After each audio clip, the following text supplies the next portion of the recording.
Hi friend, तर या वर्षीची पहिली पॅरेंट्स मीटिंग होती माझी सैनशिवच्या स्कूलमधली. तसं तर मी दरवेळेस जाते त्यांच्या पॅरेंट्स मीटिंगमध्ये. हे जरी नसले तरी मी एकटी जाते आणि अटेंड करत असते त्यांची पॅरेंट्स मीटिंग. ह्यावेळेस पण गेले आणि त्यांची पॅरेंट्स मीटिंग अटेंड करत असताना दोघींच्या पण मॅडम त्यांच्या फुल खुश, दोघींवर पण. कारण त्या स्पोर्टमध्ये पण तितकेच भारी आणि अभ्यासात पण चांगल्या त्याच्यामुळं. आणि मी इथं फालतूमध्ये ह्याला रोज घरी ओरडते. मी म्हणत होते स्पोर्टमध्ये पण नका घेऊ, कारण अभ्यासात थोडासा होऊन जातं ना, स्पोर्टला खेळायला गेल्यानंतर अभ्यास राहतो म्हणून. तर मॅडम म्हणलं नाही, एकदम ओके, दोघी पण अभ्यास पण करतात. पेपर पण पाहिले त्यांचे मी, ठीक आहे, पेपर पण म्हणजे कमी पण नाहीत. आणि हां ठीक आहे, एखाद्या विषयांमध्ये मराठी विषय त्यांचा आहे थोडासा, कारण त्यांना मराठीतून मागं कधी नव्हतं जास्त त्याच्यामुळं. तर दोघी पण छान आहेत म्हणत होत्या मॅडम. आणि मैं पागल की तरह उनके पीछे पडी रहती हूँ. आणि या दोनों इतकी खुश, बापरे बाप, आमच्या मॅडम आमची तारीफ करत होत्या. मला पॅरेंट्स मीटिंग आहे आज, आणि आज काही काम नसेल असं मी ठरवलं होतं, पण नाही. आपल्यासाठी पॅरेंट्स मीटिंग काही नसते. आज सुट्टी स्कूलला आहे, पण एक्स्ट्राचं काम इतकं सगळं आहे. माझ्या शेड्यूल, माझ्या खो खो खेळायला जायचं आहे, त्याची मला बॅग वगैरे भरायची. आणि ती बॅग भरताना येतात शेजूचा राडा पहा तुम्ही किती घालते. चला आता एक पहिलं काहीतरी खाऊन वगैरे घेतो आणि सगळं आवरतो, आणि मग बाकीच्याला शेजूची तयारी करूया.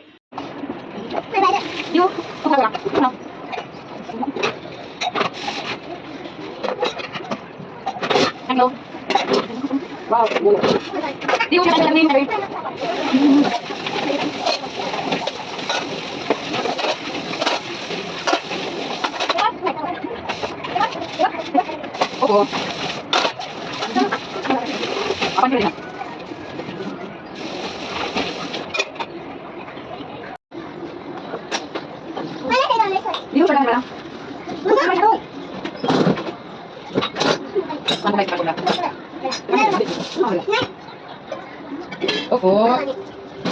हाय फ्रेंड, तर चला आज मी हा भाजीपाला निसत होते.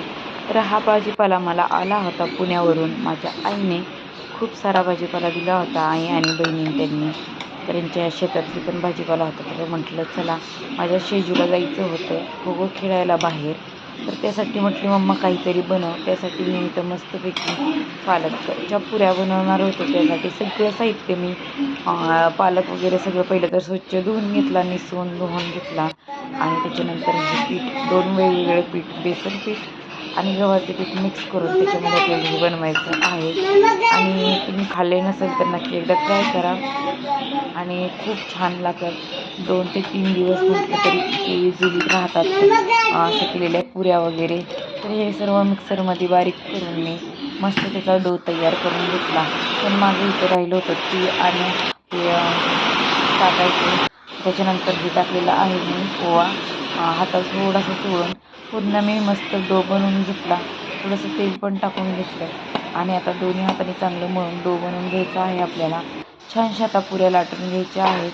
एकदम छोट्या छोट्या लाटू शकता तुम्ही, जास्त मोठ्या पण नाही लाटायच्या, कारण त्याकडे पण बसल्या पाहिजेत. आणि थोडंसं पीठ लावून मी लाटून घेतलं, कारण ते चिकट होतं, पातळ पीठ झालं होतं. पण पातळ झाली जास्त मऊ आणि खुसखुशीत पण होतात छानपैकी. तर चला आता मस्तपैकी आपण इथं पुऱ्या लाटून घेऊयात.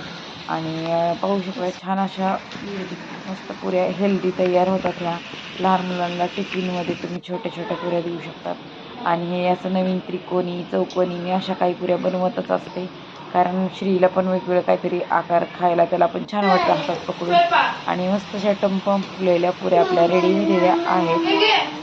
तर पाहू शकता त्रिकोणी खूप मस्त दिसत आहेत. शिजू म्हणजे माझ्यासाठी छोट्या छोट्या बनव, तिच्यासाठी मी छोट्या छोट्या पण बनवणार आहे. मम्मा छोट्या छोट्या छान वाटतात टिफिनमध्ये. आणि कसं आहे की बाईकमध्ये खायला तर छान टिफिन होती. तर माझं डोकं चालली होती, मला काम करून देत नव्हता हा. प्रत्येक वेळेस हाच हेच आहे, तो माझ्या मध्ये मध्ये येतो. आणि असं तेल वगैरे असलं तर खरंच मला भीती वाटते. तसे तमाशात माझ्या पुऱ्या फुगलेल्या आहेत. तर त्याच्यानंतर शेजवान मी सांगितल्याप्रमाणे मी छोट्या छोट्या पण पुऱ्या बनवून घेतलेल्या आहेत. आणि त्या कशा बनवल्यात ते पण दाखवते. एक मोठी चपाती लाटून घेतली, त्याच्यानंतर ग्लासच्या साह्याने मी अशा प्रत्येक चपातीवरती एक एक मी ग्लास म्हणजे 4 पुऱ्या बनलेल्या आहेत. पाहू शकताय मस्त. ह्या पण रेडी झालेल्या आहेत आता खाण्यासाठी 2 मिनिटातच. तर खूप लाल पण नाही होऊन द्यायच्या आणि खूप अशा कच्च्या पण ठेवायच्या नाहीत, जेणेकरून त्या हिरव्या दिसल्या पाहिजे अशा पण नाही, चांगल्या तळून घ्यायच्या आहेत. तर तिला ट्रेनमध्ये जायचं आहे, त्याच्यामुळे तिच्यासाठी मस्त अशा पुऱ्या बनवलेल्या आहेत. पाहू शकताय शक्यतो आमच्या घरात तळण वगैरे खूप कमी केलं जातं, म्हणजे केलंच नाही जात असं तर समजा. तर नाही का आज म्हटलं करावा शेजूसाठी, आणि आखाड बी तळतात असं करून माझी बहीण म्हणली होती, मोठी बहीण, मी आज आखाड तळा. म्हटलं चला, तिने तळला तर आपण काहीतरी करूयात. आणि मला काही तसं करायचं नव्हतं, कुरड्या वगैरे नाही, तर हे मी तिच्या टिफिनसाठी रेडी केलं. आणि म्हटलं चला घरी पण होईल, खूप सारा आटा वगैरे मळून घेतला होता. तर छानसं मस्त आपलं हे रेडी झालेलं आहे. तुम्हाला कशा वाटल्या ह्या पुऱ्या तर कमेंट बॉक्समध्ये सांगायला विसरू नका. तर त्याच्यानंतर बनवायचा होता शेजूसाठी मखाण्याचा चिवडा. त्यासाठी एअर फ्रायमध्ये मी मस्त मखाणे फ्राय करून घेतले, आणि इकडं पण मी सगळे सीड्स वगैरे गॅसवरती फ्राय करून घेतलेले आहेत.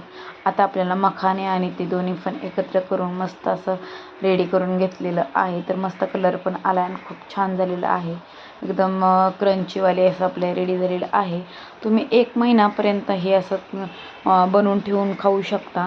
तर छानपैकी हे माझं रेडी झालेलं आहे. हे आमचं 2 ते 3 दिवसात सगळं संपून जाणार, कारण सगळे बच्चे कंपनी ला खूप आवडतं. श्री तर नुसते मखाणे खात असतो.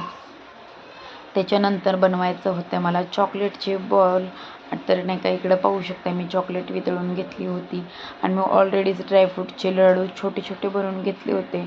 श्री सारखा चॉकलेट मागत होता, आणि ही चॉकलेट वितळली तरी पण एवढी पातळ झाली नव्हती, माहीत नाही का.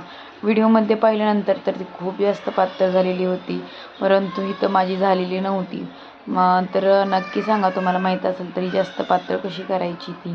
तर इथं मी आता रेडी करून घेत होते, मला पाहिजे तेवढे मी आता करून घेणारच होते इथं. तर एवढे सगळे मी छोटे छोटे लाडू बनवून ठेवले होते ड्रायफ्रूटचे, एकदम बारीक केले होते मिक्सरमध्ये, आणि त्याच्यानंतरच हे मी सगळं इथं रेडी केलेलं आहे. तर पाहू शकता बऱ्यापैकी तर माझे छान बनलेले आहेत. मग तर कसे बनले ते पण कमेंटमध्ये सांगा. आणि उरलेल्या चॉकलेटचं आणि ड्रायफ्रूटच्या ह्याचं मी चॉकलेट बनवलेली होती, तर ती पण मस्त झालेली आहे. चला सगळे भांडे परत एकदा मला घासून घ्यायचे आहेत. तर कसा वाटला व्हिडिओ तर कमेंटमध्ये नक्की सांगा. शेवटपर्यंत व्हिडिओ पाहत असेल तर एक कमेंट करून नक्की जावा. मला तर वाटतं दिवसभर माझं एकच काम असतं, ते म्हणजे भांडे घासायचं. घरामध्ये नाही का काही झालं तर मला ते बिलकुल पाणी पण पिलेला ग्लास परत यूज करू वाटत नाही. त्याच्यामुळे माझ्या रोज दिवसातून 3 वेळा पूर्ण हे जे जाळी आहे, जाळीवरून भांडे पडतात. तर माझ्यासारखं कोण असं आहे की दिवसभर त्याचे ग्लास तर एवढे असतात की सांगायलाच नको. तर आत्ता हे माझे भांडे होते, 11 वाजता परत एकदा घासत होते. सगळं तयारी झाली होती. सेजूची बॅग वगैरे भरली होती, आणि आता सेजूला जायचं होतं. माहीत नाही सेजूला मी पहिल्यांदाच पाठवते, मला ती गेल्यानंतर करमल का नाही. तर चला, हा व्हिडिओ आता मी इथंच एंड करते, आणि नक्की कमेंट करून सांगा. चला बाय बाय. शेवटपर्यंत व्हिडिओ नक्की पाहिल्याबद्दल खूप खूप धन्यवाद.